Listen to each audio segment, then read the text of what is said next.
नमो नमः संस्कृत मित्राणि। आर्य संस्कृत एकेडमी इस यूट्यूब परिवार में आप सभी संस्कृत प्रेमियों का हार्दिक स्वागत है। प्यारे बच्चों, आज से हम एक नया टॉपिक प्रारंभ कर रहे हैं जिसका नाम है कारक। कारक संस्कृत के लिए बहुत महत्वपूर्ण विषय है क्योंकि कारक से संबंधित प्रश्न हर पेपर में आते हैं, चाहे वो DSSS भी हो, UP TGT PGT हो, संस्कृत की कोई भी परीक्षा हो, कारक से 5-6 प्रश्न अवश्य आते हैं। तो आज से हम आपको कारक की एक एक वीडियो रोज उपलब्ध कराएंगे और यह ऐसा टॉपिक है जो सभी परीक्षा में पूछा जाता है। तो प्यारे बच्चों, हम कारक में क्या पढ़ना है, कैसे पढ़ना है, कैसे याद करना है, बिल्कुल पॉइंट टू पॉइंट बहुत कम समय में आपको कारक प्रकरण को समझाएंगे। तो प्लीज़ बच्चों, नए हैं तो चैनल को सब्सक्राइब करें और वीडियो पसंद आए तो इसको लाइक भी करें। तो सर्वप्रथम बात आती है, कारक शब्द बना कैसे है। तो कारक शब्द कैसे बना है, क्री धातु में ड़उल प्रत्यय लग करके कारकम बनता है। ड़उल प्रत्यय का ड़ा और ला दोनों इत संज्ञक हैं, केवल ऊ बचता है। क्या बचता है? ऊ को फिर अक आदेश हो जाता है और कारक बनता है। नपुंसक लिंग में कारकम। ड़उल प्रत्यय किस अर्थ में लगता है, यह भी महत्वपूर्ण है। तो ड़उल प्रत्यय कर्ता अर्थ में लगता है। किस अर्थ में? कर्ता अर्थ में, कर्ता के अर्थ में। इसीलिए करोत इत कारकम, ये कारक का लक्षण बताया जाता है। कुछ और कारक की परिभाषा है जो यहाँ पर लिखी गई है, देखिए। क्रियाजनकत्वम कारकत्वम, यानी वाक्य में जिसके द्वारा क्रिया की सिद्धि हो उसे कारक कहते हैं। अब ये लाइन इसलिए महत्वपूर्ण है कि आपके पेपर में इस तरह से इतना वाक्य लिख देगा, क्रियाजनकत्वम किम, और विकल्प में 3 विकल्प दे देगा, एक विकल्प कारकत्वम भी दे देगा। तो आपको याद रखना है क्रियाजनकत्वम कारकत्वम, यानी वाक्य में जिसके द्वारा क्रिया की सिद्धि हो उसे कारक कहते हैं। कारक की दूसरी परिभाषा है, क्रियाम करोति निवर्तयति इत कारकम, किसी वाक्य में क्रिया के संपादन में सहायता करने वाले को कारक कहते हैं। क्रियाम करोति, क्रिया को करता है, निवर्तयति वापस लौटाता है यानी सहायता करता है, उसे कारक कहते हैं। तो ये दोनों परिभाषा कारक के लिए बहुत महत्वपूर्ण है। अब हम एक ही उदाहरण में आपको सारे कारक दिखाएंगे। तो ये ऐसा उदाहरण है कि एक ही वाक्य में सभी कारक आपको मिल जाएंगे। वाक्य क्या है? हे बालकाः निरपस्य पुत्रः ययातिः स्वाभवने कोशात् स्वहस्तेन याचकेभ्यः धनं ददाति।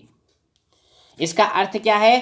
हे बालकों, राजा का पुत्र ययाति अपने भवन में कोष से, अपने हाथ से याचकों को धन ददाति देता है।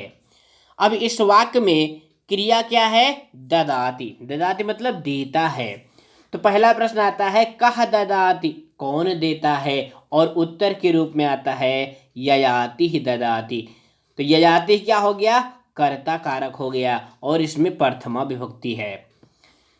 दूसरा प्रश्न बनता है, किम ददाति, क्या देता है, तो उत्तर के रूप में आता है धनम ददाति, धन को देता है। तो धन क्या हो गया? कर्म कारक हो गया और इसमें द्वितीया विभक्ति हो गई। तीसरा प्रश्न बनता है, केन ददाति, किसके द्वारा देता है, तो उत्तर आता है हस्तेन ददाति, हाथ से देता है। तो हाथ क्या हो गया? करण हो गया और इसमें तृतीया विभक्ति है। चौथा प्रश्न है, केभ्यः ददाति, किसको देता है, तो उत्तर आता है याचकेभ्यः ददाति, याचकों को देता है। तो याचक क्या हो गए? संप्रदान हो गए और इसमें चतुर्थी विभक्ति का बहुवचन है। पांचवा प्रश्न आता है, कस्मात् ददाति, कहाँ से देता है, तो उत्तर के रूप में आता है कोशात् ददाति। अभी कोश क्या हो गया? अपादान हो गया, इसमें पंचमी विभक्ति है। छठा प्रश्न आता है, कुत्र ददाति, कहाँ देता है? उत्तर के रूप में आता है स्वाभवने, यानी अपने राजमहल में देते हैं। तो ये राज स्वाभवने क्या है? अधिकरण है और इसमें सप्तमी विभक्ति है। तो इस तरह से आपने देखा कि एक ही वाक्य में सारे कारक आपको मिल गए। ठीक है, तो यहाँ पर देखिए और भी लिखा गया है कि यहाँ ययाति आदि पदों का क्रिया के साथ सीधा संबंध है, अतः ये कारक हैं। यानी जिसका क्रिया के साथ सीधा संबंध होगा वही कारक होगा। आगे देखिए, संस्कृत में संबंध और संबोधन को कारक नहीं माना जाता। क्यों? क्योंकि इनका क्रिया से सीधा संबंध नहीं होता है। किसका? संबंध का और संबोधन का।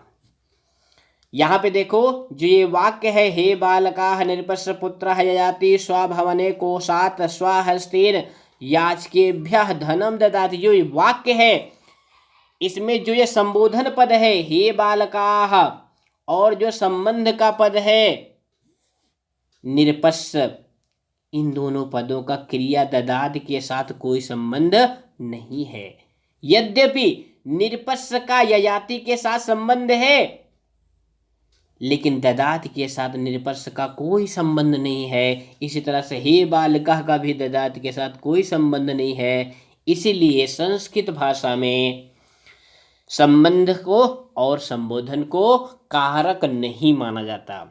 तो इस तरह से कितने कारक हो गए? 6 कारक हो गए। कौन कौन से? कर्ता, कर्म, करण, संप्रदान, अपादान और अधिकरण। इसके लिए एक कारिका बहुत प्रसिद्ध है, ये कारिका भी आपको याद कर लेना है क्योंकि कभी कभी कारिका भी पूछी जाती है। कर्ता कर्म करणम संप्रदानम तथैव च अपादानम अधिकरणे इत आहु कारकाणि षट्। आहु मतलब कहते हैं। क्या कहते हैं? कारकाणि षट्, यानी कारक 6 होते हैं। प्यारे बच्चों, आप सभी जानते हैं जो ये कारक शब्द है ना, ये फलम की तरह आकारांत नपुंसकलिंग का शब्द है। इसीलिए प्रथमा विभक्ति की बहुवचन में यहाँ कारकाणि बना हुआ है, षट् कारकाणि। ये DSST SSSB के पेपर में TGT में आया हुआ था। कति कारकाणि भवन्ति, कितने कारक होते हैं? तो आपका उत्तर होना चाहिए षट् कारकाणि भवन्ति, 6 कारक होते हैं। अब 6 कारकों का सामान्य परिचय प्राप्त करते हैं एक एक वाक्य के द्वारा। तो सबसे पहले कर्ता कारक है, क्रिया को स्वतंत्र रूप से करने वाले को कर्ता कहते हैं। जैसे रमेशः पुस्तकम पठति, यहाँ पठत क्रिया को करने वाला रमेश है, अतएव कर्ता है। ये आप सभी अच्छी तरह जानते हैं। आगे हम सूत्र के द्वारा इनकी विस्तृत व्याख्या करेंगे। यहाँ पे आपको केवल सामान्य जानकारी दे रहे हैं। दूसरा है कर्म, क्रिया के संपादन में कर्ता के सर्वाधिक अभीष्ट को कर्म कहते हैं। उदाहरण है रमेशः पुस्तकम पठति। अब यहाँ पठन क्रिया के संपादन में कर्ता रमेश के लिए पुस्तक सर्वाधिक अभीष्ट है, अतः कर्म कारक है और इसमें द्वितीया विभक्ति का एक वचन है। फिर भी प्यारे बच्चों, आप जानते हैं जो नपुंसकलिंग के शब्द होते हैं ना, उनके प्रथमा और द्वितीया के रूप एक जैसे होते हैं। तो पुस्तकम पुस्तके पुस्तकानि प्रथमा में बनेगा और द्वितीया में भी बनता है पुस्तकम पुस्तके पुस्तकानि। लेकिन प्रश्न कैसे आएगा? ये वाक्य दे देगा और रेखांकित कर देगा पुस्तकम अस्मिन पदे का विभक्ति, उसमें प्रथमा भी दे देगा द्वितीया भी दे देगा। तो आपको प्रथमा नहीं मारना है, क्या मारना है? द्वितीया, क्योंकि वाक्य के अनुसार आपको विभक्ति का चयन करना होता है। क्योंकि बहुत सारे पदों के रूप जो है, शब्दों के रूप जो है, वो 2 विभक्तियों में एक जैसे होते हैं। जैसे हरि का देखिए, पंचमी में भी हरेह बनता है एक वचन में और षष्ठी में भी हरेह बनता है। तो पंचमी है षष्ठी है, इसका निर्धारण वाक्य के अनुसार होता है। तो वाक्य देख करके आपको विभक्ति का चयन करना है। ये मंत्र बिल्कुल ध्यान में बैठा लो। उसके बाद तीसरा है करण कारक। तो कहते हैं क्रिया की सिद्धि में कर्ता के प्रमुख सहायक को, यानी जो क्रिया को संपन्न करने में कर्ता की बहुत हेल्प करता है, सहायता करता है, जिसके आने से क्रिया पूर्ण हो जाती है, वह करण कहलाता है। जैसे रमा जलेन मुखम प्रक्षालयति, रमा जो है जल के द्वारा मुख धोती है, तो यहाँ पे प्रक्षालन क्रिया में प्रमुख सहायक जल है, ये तो जल करण कारक है और इसमें तृतीया विभक्ति है। उसके बाद चौथा है संप्रदान कारक। तो कहते हैं जिससे कुछ दिया जाता है या जिसके लिए कोई कार्य किया जाता है वह संप्रदान कारक होता है। ध्यान से समझिएगा। उदाहरण है वागीशः मित्राय लेखनीम ददाति, वागीश मित्र को लेखनी यानी पेन देता है। तो यहाँ पे मित्र को लेखनी दी जा रही है, इसलिए मित्राय में संप्रदान कारक है और चतुर्थी विभक्ति है। दूसरा उदाहरण है पिता बालकाय फलम आनयति, बालक जो है पिता जो है बालक के लिए फल लाता है, तो यहाँ फल लाने का कार्य बालक के लिए हो रहा है, इसलिए बालक क्या है संप्रदान है और बालकाय इस पद में चतुर्थी विभक्ति का एक वचन है। पांचवा है अपादान कारक। जिससे कोई वस्तु अलग होती है वह अपादान कारक होता है।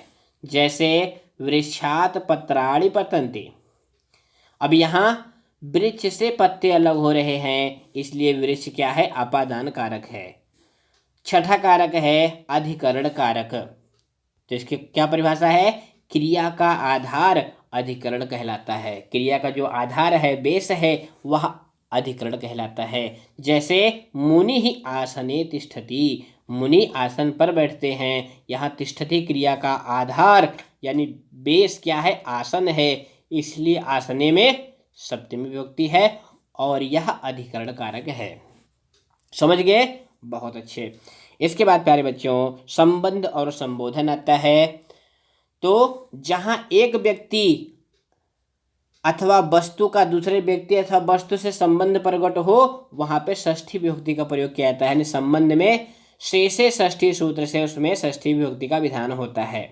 जैसे रामस्य पुत्रः कुशः गच्छति, राम का पुत्र कुश जाता है। अब यहाँ राम का कुश के साथ संबंध है पिता पुत्र का, इसलिए रामस्य में षष्ठी विभक्ति है।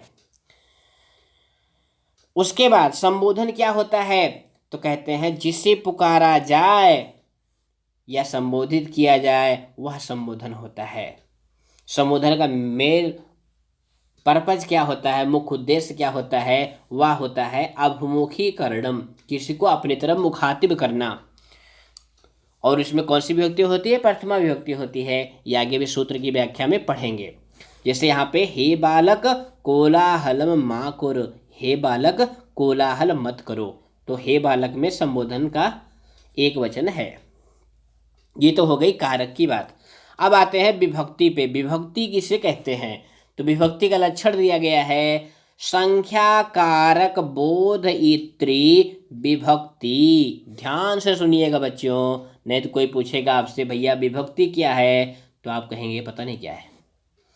तो संख्या कारक बोध इत्री विभक्ति, संख्या और कारक का बोध कराने वाली विभक्ति होती है।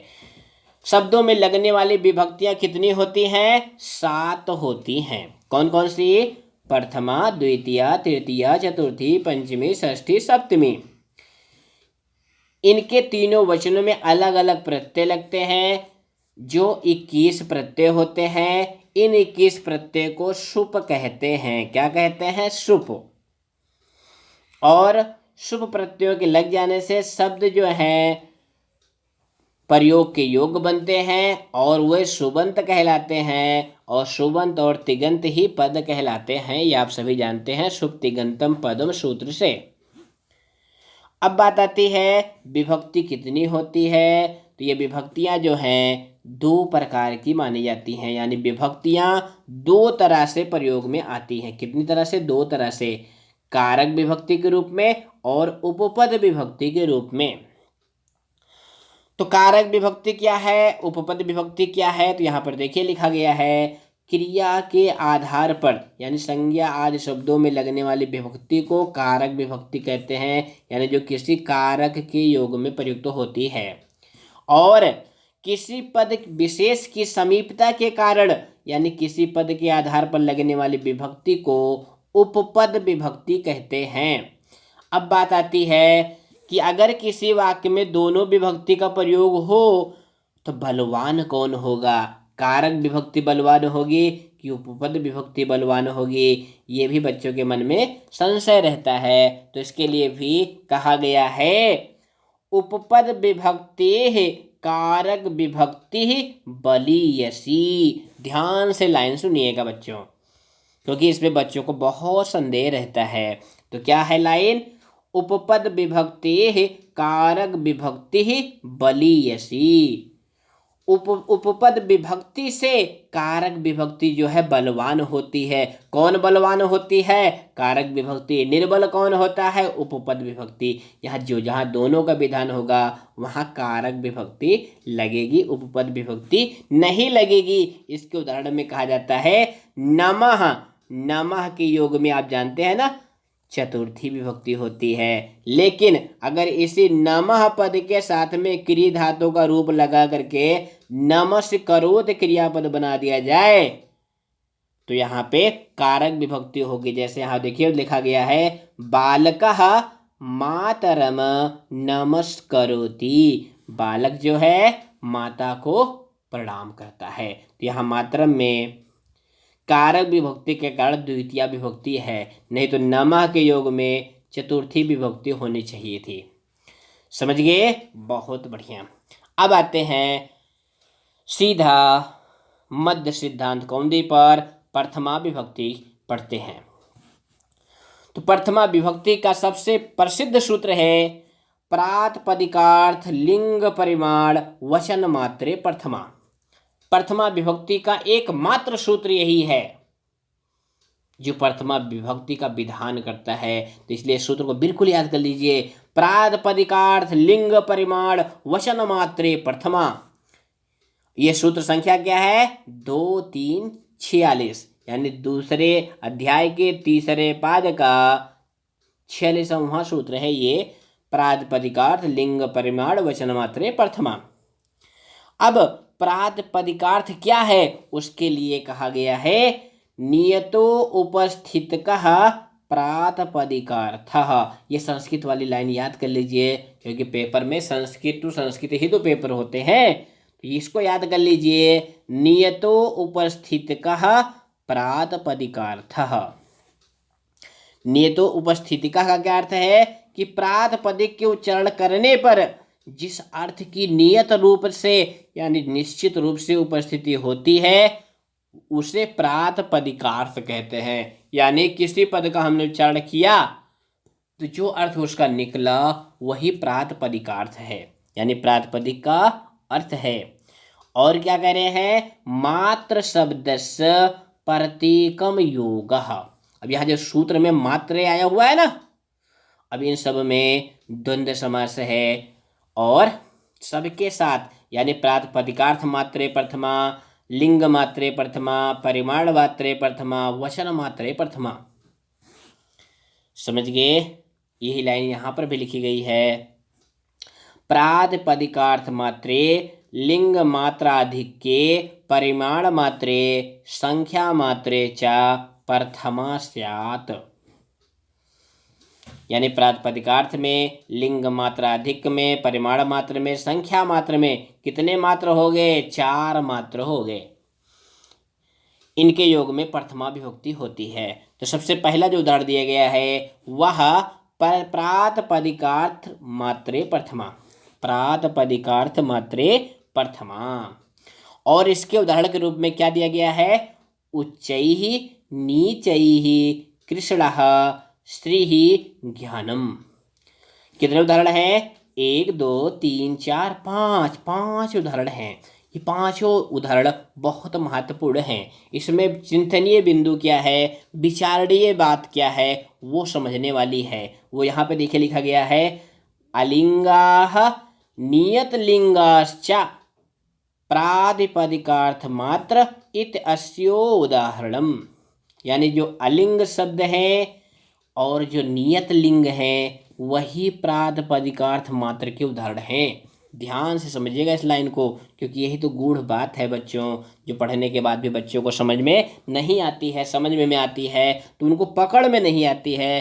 तो यहाँ पर देखो जो उच्चई और नीचई हैं, ये कैसे पद हैं? ये अव्यय पद हैं। ध्यान से बच्चों, यही तो चिंतनीय बिंदु है।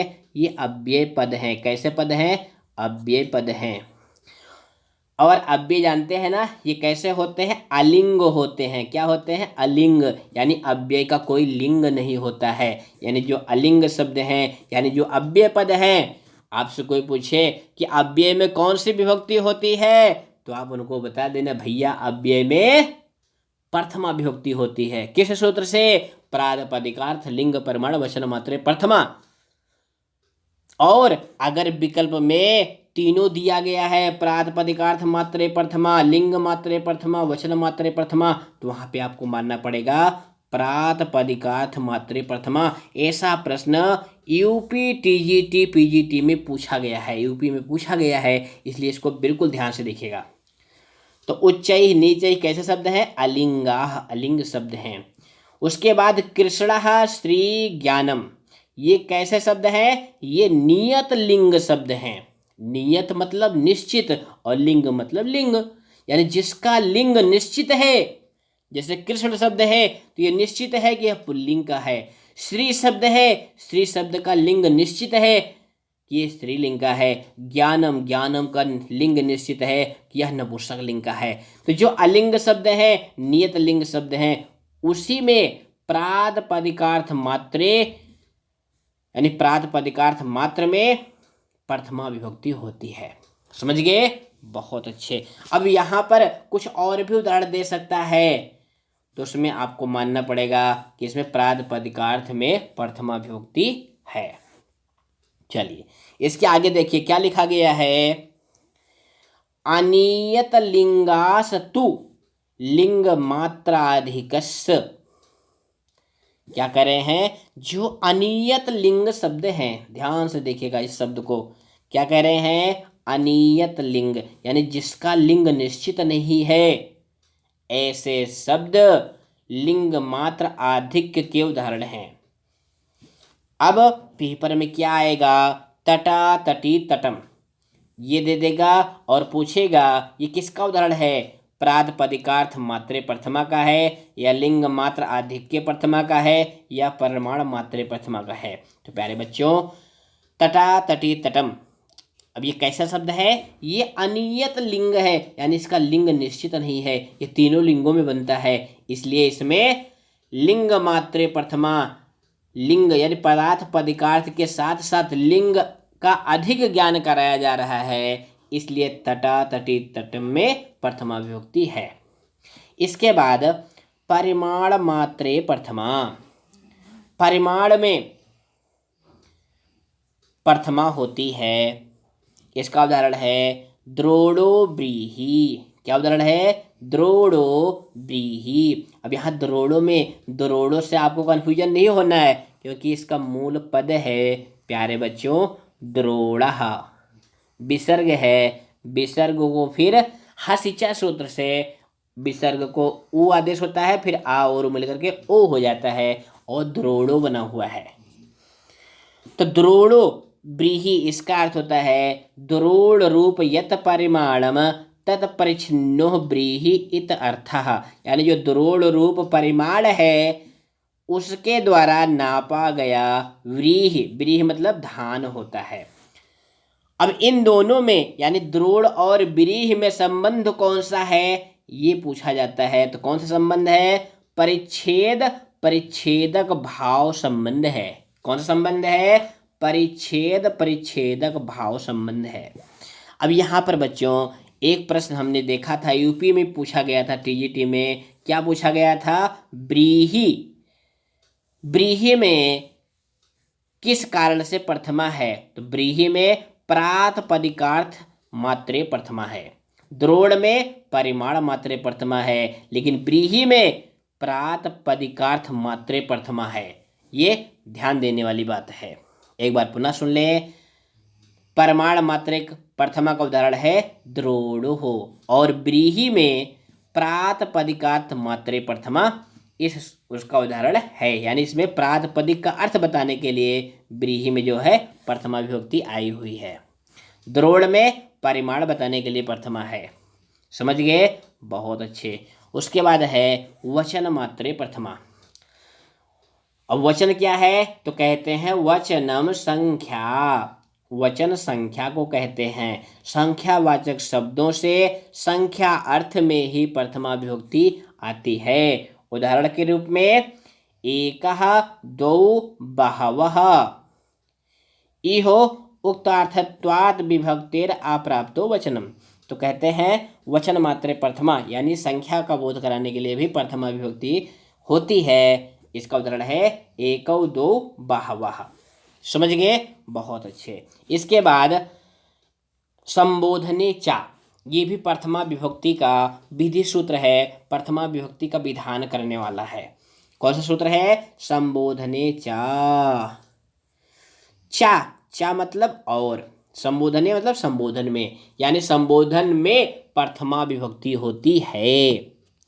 अभी ऊपर आपने देखा था ना, प्रातिपदिकार्थ लिंग परमाण वचन मात्रे प्रथमा, उस सूत्र से उसमें प्रथमा हुई थी। लेकिन संबोधने चा यानी संबोधन में भी प्रथमा विभक्ति होती है।